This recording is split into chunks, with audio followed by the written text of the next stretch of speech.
السلام علیکم، welcome to my YouTube channel dairy night story. کیسے ہیں دوستو؟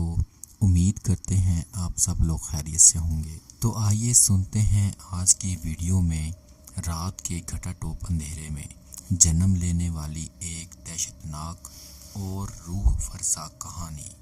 رانی پور ریلوے اسٹیشن پر ٹرین چند منٹ کے لیے رکی اور پھر روانہ ہوئی تو میری منزل لمحہ بلمحہ قریب آنے لگی۔ مجھے چند منٹ بعد آنے والے قصبے دنیا پور کے اسٹیشن پر اترنا تھا، جہاں پر مسافر ٹرین نے 1 منٹ کے لیے رکنا تھا، اس لیے میں اپنا سامان سنبھالنے لگا۔ میں نے برتھ سے اپنا کمبل لپیٹ کر بیگ میں ڈالا اور اخبار بھی بیگ میں رکھا۔ برتھ سے اتر کر سیٹ پر آ بیٹھا۔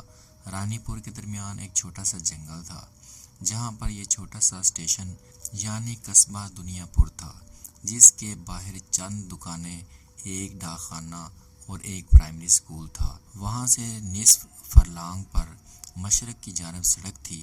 سڑک کے ساتھ ہی نہر تھی، مگر نہر اور سڑک کے درمیان چند گز کا فاصلہ تھا۔ وہاں گھنے درختوں اور جھاڑیوں کی اتنی بہتات تھی کہ سڑک پر چلنے والے کو نہر کی پٹی نظر نہیں آتی تھی، جو سڑک سے چند فٹ بلند اور ناہموار تھی۔ البتہ نہر کسی دوسری جانب کی پٹڑی سے کافی کشادہ تھی اور اس پر جیپ، ٹریکٹر اور کار بھی چلا کرتی تھی۔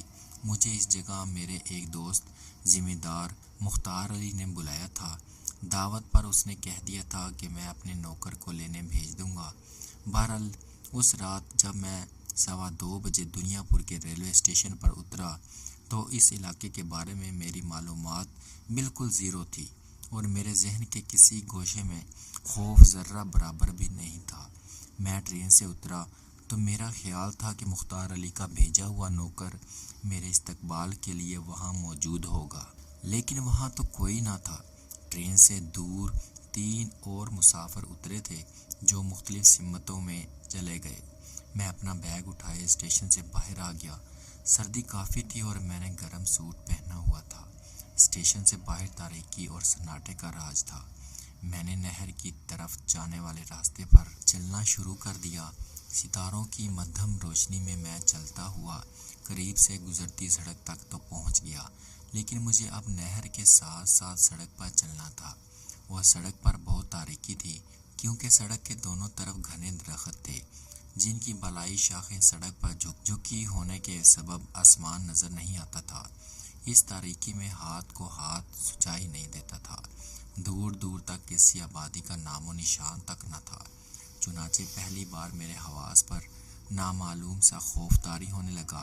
اس ویران اور تاریک سڑک پر خود کو میں تنہا محسوس کر کے مجھے مختار علی پر غصہ آنے لگا، جس نے میری رہنمائی کے لیے کسی کو بھیجنا تھا۔ اس سڑک پر جا بجا گڑھے معلوم ہو رہے تھے۔ میں احتیاط سے قدم اٹھانے لگا۔ ابھی چند ہی قدم چلا تھا کہ دائیں جانب کی جھاڑیوں سے عجیب سا شور بلند ہوا، جیسے کوئی پرندہ پڑپڑاتا ہے۔ وہ ناگہانی آواز سن کر میں نے لاشعوری طور پر رکتے ہوئے اس طرف دیکھا اور میرا دل دھک سے رہ گیا۔ اس طرف تاریکی میں 2 گول گول اور بلوری سی آنکھیں مجھے گھور رہی تھیں۔ 1-2 لمحے کے لیے میں خوف سے اپنی جگہ ساکت ہو کر رہ گیا اور میرا دل دھک دھک کرنے لگا۔ ان چمکیلی آنکھوں میں ایسی جان لیوا کشش تھی کہ میں اس سے نگاہیں نہ ہٹا سکا، مگر جلد ہی میں نے اپنے گم ہوتے ہوئے حواس پر قابو پانے کی کوشش کی۔ زمین پر زور سے پاؤں مارا، وہ آنکھیں فوراً غائب ہو گئی۔ میں چند لمحے کھڑا اپنے حواس پر قابو پانے کی کوشش کرتا رہا، پھر میں نے دوبارہ چلنا شروع کیا کہ اچانک مجھے پیچھے سے گھوڑے کی ٹاپیں سنائی دیں اور میں ٹھٹک کر رہ گیا۔ شاید کوئی گھوڑ سوار آ رہا تھا۔ مجھے خیال آیا کہ میں گھوڑ سوار کے ہمراہ مختار علی کے بنگلے تک جا سکتا ہوں۔ میں نے پلٹ کر دیکھا، مگر تاریکی میں کچھ نظر نہ آیا۔ شاید وہ ابھی دور تھا، تو میں انتظار کرنے لگا۔ گھوڑے کی ٹاپیں لمحہ بلمحہ تیز ہوتی جا رہی تھی، جس کا مطلب تھا کہ وہ ادھر ہی آ رہا ہے، مگر کافی دیر گزر گئی اور گھوڑ سوار نہ پہنچا تو مجھے تو بہت حیرت ہوئی، مگر پھر مجھے خوف سا محسوس ہونے لگا۔ اس اجاڑ سڑک پر گھوڑے کی ٹاپیں ماورائی آواز معلوم ہو رہی تھی۔ اچانک وہ آوازیں یک دم بند ہو گئیں مجھے ایسے محسوس ہوا کہ گھوڑا مجھ سے چند قدم کے فاصلے پر رک گیا ہے۔ میں نے آنکھیں پھاڑ پھاڑ کر اس طرف دیکھنے کی کوشش کی مگر گھوڑا نظر نہ آیا۔ تم کہاں ہو گھوڑے والے؟ میں نے بلند آواز میں پکارا مگر خوف کے سبب میری آواز کانپ رہی تھی۔ چند لمحے بعد مجھے اپنے سامنے ایک انسانی حیولہ سا دکھائی دیا۔ وہ مجھ سے ایک قدم کے فاصلے پر رک گیا۔ کیا بات ہے صاحب جی؟ اس حیولے کی طرف سے سرسراتی ہوئی آواز سنائی دی۔ میں یہاں مختار علی کی طرف آیا ہوں۔ تم کون ہو؟ میں کرمو ہوں صاحب۔ اوہ، تمہیں مختار علی نے بھیجا ہے؟ میں ایک دم خوش ہو گیا۔ جی ہاں، مجھے آپ کو لینے کے لیے بھیجا گیا تھا مگر اسٹیشن پہنچا گاڑی تو جا چکی تھی اور آپ وہاں نہیں تھے۔ کیا تمہارے پاس گھوڑا ہے؟ میں نے مطمئن ہوتے ہوئے پوچھا۔ میں نے ابھی آواز سنی تھی۔ نہیں صاحب، گھوڑے کی کیا ضرورت ہے؟ مختار علی صاحب کا بنگلہ یہاں سے زیادہ دور تو نہیں ہے۔ اچھا چلو پھر۔ میں نے خیال کیا کہ ہو سکتا ہے گھوڑے کی ٹاپیں میرا وہم ہو۔ ٹارچ لائے ہو؟ جواب میں کرمو ہنسا مگر اس کی ہنسی اللہ کی پناہ میرے بدن میں سنسناہٹ سی دوڑ گئی۔ پھر اس کی سرد سی آواز سنائی دی۔ صاحب آپ پہلی بار آئے ہیں نا؟ لیکن ہمیں تو رات میں بھی دکھائی دیتا ہے۔ وہ آگے بڑھا اور میں اس کے پیچھے چل پڑا لیکن شاید اس کی رفتار تیز تھی۔ 2 قدم چلنے کے بعد ہی اس کا حیولہ میری نگاہوں سے اوجھل ہو گیا اور میں تاریکی میں اندھوں کی مانند قدم اٹھانے لگا۔ چند قدم چلنے کے بعد میرا پاؤں کسی گہری جگہ پڑا اور میں لڑکھڑا گیا مگر میں نے جلدی سے خود کو بچا لیا۔ کرمو ٹھہرو تو صحیح، تاریکی بہت ہے۔ میں نے اسے پکارا۔ صاحب میرا ہاتھ پکڑ لیں۔ کرمو کی آواز سن کر مجھے اس کا حیولہ دکھائی دینے لگا۔ میں نے اس کا بڑھا ہوا ہاتھ تھام لیا مگر دوسرے ہی لمحے میرے جسم میں سردی کی ایک تیز لہر دوڑ گئی۔ اس کا ہاتھ برف کی مانند یخ تھا۔ مجھے ایسے محسوس ہو رہا تھا جیسے وہ کسی مردے کا ہاتھ ہو، زندگی کی حرارت سے محروم اور بالکل بے حس۔ کرمو تمہارے ہاتھ بہت ٹھنڈے ہیں۔ جواب میں اس کی وہی غیر مرئی ہنسی سنائی دی۔ وہ بولا، سردی بہت ہے نا جی، پھر آپ نے تو گرم کپڑے پہن رکھے ہیں۔ ہم غریبوں کے پاس تو سردی گرمی میں ایک جیسے ہی کپڑے ہوتے ہیں۔ میں خاموش رہا لیکن اس کی کلائی میں نبض بھی ساکت تھی جس کے سبب مجھے اس کا ہاتھ بے جان محسوس ہو رہا تھا اور یہی بات میرے اعصاب پر خوف طاری کر رہی تھی۔ اندھیرے میں وہ مجھے محض سائے کی طرح دکھائی دے رہا تھا، اس لیے نہ میں اس کا چہرہ دیکھ سکتا تھا اور نہ اس کا لباس۔ کرمو نہر کی پٹڑی پر چلیں، وہاں ستاروں کی روشنی ہوگی۔ صاحب اس طرف تو نہر کا کنارہ ہے، پٹڑی دوسری طرف ہے، کنارے سے پاؤں پھسل گیا تو تم نہر کے پار چلو، مجھے تو اندھیرے میں وحشت ہو رہی ہے۔ کرمو نے کہا، آپ ٹھنڈے پانی میں تیر سکیں گے صاحب؟ اس نے ہنستے ہوئے پوچھا۔ کیا مطلب؟ کیا پل نہیں ہے یہاں؟ پل مختار علی صاحب کے بنگلے کے پاس ہے صاحب جی، میں آپ کے ساتھ ہوں نا۔ وہ خاموش ہو گیا۔ میرے ایک ہاتھ میں بیگ تھا اور دوسرے میں اس کی سرد کلائی۔ نیچے زمین میں کچھ دکھائی نہ دے رہا تھا۔ اچانک مجھے ہلکی سی آواز سنائی دی جیسے کسی نے سرگوشی کی ہو لیکن الفاظ میری سمجھ میں نہ آ سکے۔ پھر میں نے دوسری سرگوشی سنی۔ الفاظ ابھی سمجھ نہ آئے لیکن آواز کرمو کی محسوس ہوتی تھی اور اس میں غصے کی آمیزش تھی۔ پھر اچانک ہی کرمو کا ہاتھ میرے ہاتھ سے نکل گیا۔ میں نے اس کے ہاتھ کو دوبارہ پکڑنے کی کوشش کی مگر میرے ہاتھ میں کچھ نہ آیا۔ اس کے ساتھ ہی مجھے تیز تیز سرگوشیاں سنائی دینے لگیں اور میں خوف زدہ ہو کر وہیں رک گیا۔ اندھیرے میں اب کرمو کا حیولہ بھی نظر نہ آ رہا تھا مگر وہ سرگوشیاں مجھے 2 قدم کے فاصلے پر محسوس ہو رہی تھیں۔ یوں لگتا تھا جیسے 2 افراد کسی معاملے پر دبی زبان میں جھگڑ رہے ہوں۔ ان میں سے ایک آواز کرمو کی معلوم ہوتی تھی مگر دوسرا کون تھا؟ یہ سوچتے ہی میرے بدن کے مسامات نے پسینے اگلنا شروع کر دیے کہ کرمو کے علاوہ بھی یہاں کوئی موجود ہے جس کے وجود سے میں بے خبر ہوں۔ خوف سے میری دھڑکنیں رکنے لگیں۔ میں اندھیرے میں آنکھیں پھاڑ پھاڑ کر دیکھنے کی کوشش کرنے لگا۔ کرمو تم کہاں ہو اور دوسرا کون ہے تمہارے ساتھ؟ میں نے پکارا تو خوف سے میری آواز کانپ رہی تھی۔ کرمو کی طرف سے مجھے جواب نہ ملا، البتہ سرگوشیاں ایک دم بند ہو گئی۔ اس کے ساتھ ہی مجھے یوں لگا جیسے میرے قریب ہی کوئی بھاری چیز گری ہو۔ میں نے جلدی سے نیچے دیکھا مگر نظر کچھ نہ آیا۔ میں نے دوبارہ پھنسی پھنسی آواز میں کرمو کو پکارا۔ مجھے پھر کسی چیز کے گرنے کی آواز سنائی دی۔ یوں لگتا تھا جیسے ان دونوں میں سے کوئی زمین پر گرا ہو۔ ساتھ ہی مجھے تیز کراہیں سنائی دی اور خوف کی شدت سے میرے رونگٹے کھڑے ہو گئے۔ کرمو میں دہشت زدہ ہو کر چیخا، کس سے لڑ رہے ہو تم؟ گھبرائیں نہیں صاحب جی، اس خبیث کو بھگا دیا ہے۔ میں نے میرے قریب سے ہی ایک آواز بلند ہوئی، مگر وہ آواز کرمو کی نہیں تھی۔ تم کون ہو دینو کمہار؟ اس نے ہنس کر کہا، آپ کو لینے آیا ہوں صاحب جی۔ مگر کرمو کو تم نے کیوں بھگا دیا؟ تمہیں کس نے بھیجا ہے؟ وہ میرا دشمن تھا۔ بہرحال مختار علی کے بنگلے تک میں آپ کو لے جاؤں گا۔ آئیں، یہ ادھر اندھیرا ہے۔ اب یہ مختار علی کا بنگلہ کتنی دور ہے؟ میں نے خوفزدہ لہجے میں پوچھا۔ بس قریب ہی 1 فرلانگ کا فاصلہ ہے، یہ بس میری لاٹھی پکڑ لیں اور چلتے رہیں۔ اس کے ساتھ ہی میرے ہاتھ سے کوئی چیز ٹکرائی، میں نے اسے ٹٹولا۔ وہ کسی پتلی سی لکڑی کا سرا تھا۔ میں نے اس لاٹھی کو پکڑا اور قدم اٹھانے لگا، لیکن میرا خوف دور نہیں ہوا تھا۔ دینوں کا ہیولہ مجھے نظر تک نہ آ رہا تھا۔ سرد ہوا کی سرسراہٹ اور درختوں کی شائیں شائیں کی سوا کوئی آواز نہ سنائی دے رہی تھی۔ تھوڑی دیر بعد مجھے کہیں دور سے کسی دیے کی لو دکھائی دی۔ میں سمجھ گیا کہ بنگلہ قریب آ گیا ہے۔ میں نے جو لاٹھی پکڑ رکھی تھی اس کا رخ اس روشنی کی جانب تھا۔ اس کے ساتھ ہی اچانک مجھے خوف کا ایک جھٹکا لگا۔ لاٹھی کا دوسرا سرا دینوں کے ہاتھ میں تھا اور وہ میرے آگے آگے چل رہا تھا، مگر دور جلتے چراغ کی لو اور میرے درمیان کوئی چیز حائل نہیں تھی، جبکہ لاٹھی کا سرا میرے پیٹ کی جانب تھا اور اس پوزیشن میں دینوں کو میرے بالکل سامنے یعنی آگے ہونا چاہیے تھا، مگر وہ نہیں تھا۔ اگر ہوتا تو مجھے چراغ کی لو نظر نہ آتی۔ اس سے مجھے دینوں کی غیر موجودگی کا احساس ہوا اور میں رک گیا۔ دینوں تم کہاں ہو؟ میں نے لاٹھی کو حرکت دیتے ہوئے پوچھا، جو بدستور تنی ہوئی تھی۔ میں آپ کے آگے ہوں سرکار، دینوں کی آواز سامنے سے آئی، مگر تم مجھے نظر کیوں نہیں آ رہے؟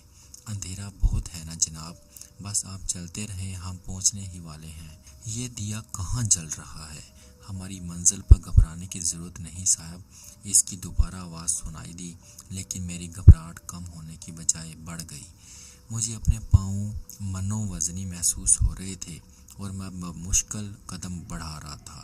چراغ کی لو آہستہ آہستہ قریب آتی جا رہی تھی اور ساتھ ہوا بھی تیز ہوتی جا رہی تھی۔ میں نے اپنے خوف پر قابو پانے کی کوشش کے طور پر اس سے باتیں کرنا سمجھا۔ کرمو سے تمہاری کیا دشمنی ہے اور وہ مجھے کیوں لینے آیا تھا؟ بڑا لمبا واقعہ ہے صاحب۔ ارے ہاں، اچانک مجھے یاد آیا کہ کیا قصہ ہے۔ 20 سال پہلے کرمو میری بیوی کو اغوا کر کے لے گیا تھا اور اس سے شادی کر لی۔ اس وقت سے میں اس کا دشمن ہوں۔ میں نے کچھ سال پہلے اسے قتل کر کے نہر کے کنارے زمین میں اس کی لاش دبا دی تھی، لیکن اب تک اس کی روح بھٹک رہی ہے۔ تو کیا تم کرمو کی بدروح سے لڑ رہے تھے؟ ہاں صاحب، وہ خبیث بدروح ہے، مگر وہ میرا مقابلہ نہیں کر سکتا۔ مجھے یاد آیا کہ کرمو کا ہاتھ زندگی کی حرارت سے یکسر محروم تھا اور برف کی مانند سرد تھا۔ یہ سوچ کر دہشت سے میرے قدم لڑکھڑانے لگے کہ میں ایک مردے کے ہاتھ تھامے رکھا تھا۔ میں لڑکھڑایا ہی تھا کہ مجھے دینوں کی آواز سنائی دی، ذرا سنبھل کر صاحب جی، اور پھر میں سنبھل گیا، مگر گید و پیش میں پھیلی روشنی محسوس کر کے میں نے ادھر ادھر دیکھا اور بے ساختہ اچھل پڑا۔ اس وقت میں اس چراغ کے سامنے کھڑا تھا جس کی لو مجھے دور سے نظر آ رہی تھی، اور وہ چراغ ایک اونچی تعویذ والی قبر کے سرہانے جل رہا تھا۔ چراغ کی روشنی میں مجھے وہاں اور بھی بہت سی اونچی نیچی قبریں دکھائی دے رہی تھیں، جن میں زیادہ تو کچی تھیں۔ وہاں جھاڑی نما درخت کی کثرت تھی۔ میں نے خوف کی شدت سے بوکھلا کر اپنے لاٹھی والے ہاتھ پر نظر ڈالی اور میرے وجود پر لرزہ طاری ہو گیا، کیونکہ میرا ہاتھ خالی تھا اور لاٹھی اب غائب تھی۔ بلا شبہ میں کسی قبرستان میں تھا۔ دینوں نے غلط بیانی کی تھی کہ چراغ بنگلے پر جل رہا ہے، پھر وہ نہ صرف خود غائب ہو گیا بلکہ لاٹھی بھی غائب ہو گئی۔ دینوں میں لرزتی ہوئی آواز میں بولا، لیکن جواب میں ہوا تیز ہو گئی اور قبر کے سرہانے جلنے والے تیل کے چراغ کی لو تیزی سے حرکت کرنے لگی، اور پھر یکدم وہاں گپ اندھیرا پھیلتا چلا گیا اور میں اپنے لرزتی موسیقی پر میں قبرستان میں ہوں، قبروں میں موجود مردوں کے درمیان تنہا ہوں، تاریکی میں مجھے اپنا وجود بھی نظر نہیں آ رہا تھا۔ میں اندھیرے میں ایک آنکھیں پھاڑے دیکھنے کی کوشش کر رہا تھا۔ چند لمحوں بعد میری آنکھیں اندھیرے سے کچھ مانوس ہوئیں اور ستاروں کی مدھم روشنی میں مجھے درختوں کے دیو پہ کر ہیولے دکھائی دینے لگے۔ میں نے اپنے لرزتے ہاتھوں کو بمشکل کوٹ کی جیبوں میں ڈالا اور ماچس نکالنے کی کوشش کی، لیکن حیرت انگیز طور پر ماچس غائب تھی۔ البتہ سگریٹ کا پیکٹ ایک جیب میں موجود تھا۔ خدا جانے ماچس کس وقت اور کہاں میری جیب سے گر گئی تھی۔ اچانک ہوا کا زور کچھ کم ہونے لگا، جو مدھم ہوتا چلا گیا، لیکن اس کے ساتھ ہی مجھے اپنے عقب میں کسی کے ہنسنے کی آواز سنائی دی تھی۔ وہ آواز سن کر میں دہشت کے مارے اپنی جگہ ساکت ہو کر رہ گیا۔ میں نے پلٹ کر دیکھنے کی کوشش کی مگر کچھ نظر نہ آیا۔ ہنسنے کی آواز قبر کی دوسری طرف سے آ رہی تھی اور دبی دبی سی ہنسی ایسی ہی تھی جیسے کوئی خود کی ہنسی کو روکنے کی کوشش میں ناکام ہو رہا ہو۔ کون ہے؟ میں دہشت سے چلایا۔ جواب میں ہنسی یکدم بند ہو گئی اور قدموں کی ہلکی سی چاپ ابھرنے لگی جیسے قبر کی دوسری جانب کوئی چل رہا ہو۔ میں نے دم سادھ لیا۔ قدموں کی آہٹیں تیز ہونے لگیں، مگر وہ ایک نہیں کئی قدموں کی آہٹیں تھیں۔ میں آہٹوں کی سمت دیکھنے لگا۔ کئی افراد قبر کے سرہانے کی طرف بڑھ رہے تھے، لیکن وہ مجھے نظر نہیں آ رہے تھے۔ اچانک قدموں کی آہٹیں ایک دم ختم ہو گئیں اور اس جانب سے سرگوشیاں سنائی دینے لگیں۔ لگتا تھا کہ کئی افراد دبی زبان میں باتیں کر رہے ہوں۔ میں اسی سمت دیکھ رہا تھا مگر باتیں کرنے والے دکھائی نہ دے رہے تھے۔ اچانک میرے ذہن میں خیال ابھرا کہ باتیں کرنے والے انسان ہیں یا جنات یا بدروح ہیں، اور یہ سوچ کر میرا دل کسی زخمی پرندے کے مانند بھڑبڑانے لگا کہ قبرستان میں آدھی رات کے وقت ہنسنے اور باتیں کرنے والے زندہ انسان نہیں، صرف مردہ ہی ہو سکتے ہیں۔ میں نے اپنے دہشت زدہ ذہن سے سوچا کہ مجھے اب فوراً اس قبرستان سے بھاگ نکلنا چاہیے۔ کامبخت دینو مجھے بنگلے کی طرف لے جانے کے بجائے اس قبرستان میں لے آیا تھا اور مجھے وہاں چھوڑ کر نہ جانے کہاں غائب ہو گیا۔ میں یہ فیصلہ کر کے پلٹا مگر خوف کے مارے میرے پاؤں کانپ رہے تھے۔ جب میں نے قدم بڑھائے مگر قدم اٹھاتے ہی کسی قبر کے ساتھ ٹکرا کر لڑکھڑایا اور زمین پر آ گرا۔ دہشت کی شدت سے میری چیخ نکل گئی۔ اسی لمحے ایک آواز سنائی دی، ارے یہ تو بھاگنے کی کوشش کر رہا ہے۔ وہ آواز چراغ والی قبر کی اس طرف سے آ رہی تھی۔ میں نے جلدی سے اس طرف دیکھا مگر بولنے والا دکھائی نہ دیا۔ بھاگ کر جائے گا کہاں؟ یہ نورے، ایک دوسری آواز نے کہا۔ گامے، مجھے خطرہ ہے، کہیں خوف سے مر گیا تو اس کا خون رگوں میں جم جائے گا۔ نورے کی آواز آئی۔ اسی لمحے دینو کی آواز ابھری، نورے اگر یہ بھاگ گیا تو تیری خیر نہیں، تو اسے پکڑتا کیوں نہیں کہ وقت ضائع ہو رہا ہے۔ میں اسے ہاتھ نہیں لگا سکتا، اس کے گلے میں تعویذ ہے۔ تو تم اسے یہاں کیسے لائے تھے؟ کیا تمہیں تعویذ نظر نہیں آیا تھا؟ ان میں سے ایک ہی غصیلی آواز سنائی دی، ایک لاٹھی کے ذریعے، کیونکہ تعویذ کے سبب میں اسے چھو نہیں سکتا تھا۔ دینو نے جواب دیا، ٹھیک ہے۔ ٹھیک اسی لمحے گھوڑے کی ٹاپوں کی آواز ابھرنے لگی۔ وہ آواز بائیں جانب سے آ رہی تھی۔ ارے کرمو آ گیا، نورے کی آواز سنائی دی، بھاگو یہاں سے۔ اور اس کے ساتھ ہی مجھے یوں محسوس ہوا جیسے وہ لوگ دوڑ پڑے ہوں۔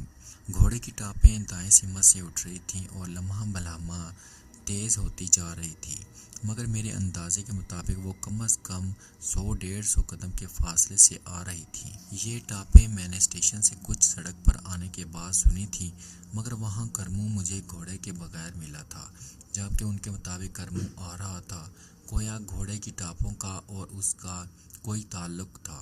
بہرحال اس کی آمد کا سن کر ایک دو لمحے کے لیے میرا خوف کسی قدر کم ہو گیا تھا۔ ٹاپیں قریب آتی جا رہی تھیں اور میں سوچ رہا تھا کہ اس بار پھر یہ دونوں آپس میں لڑ پڑیں گے۔ اچانک مجھے دینو کے الفاظ یاد آئے،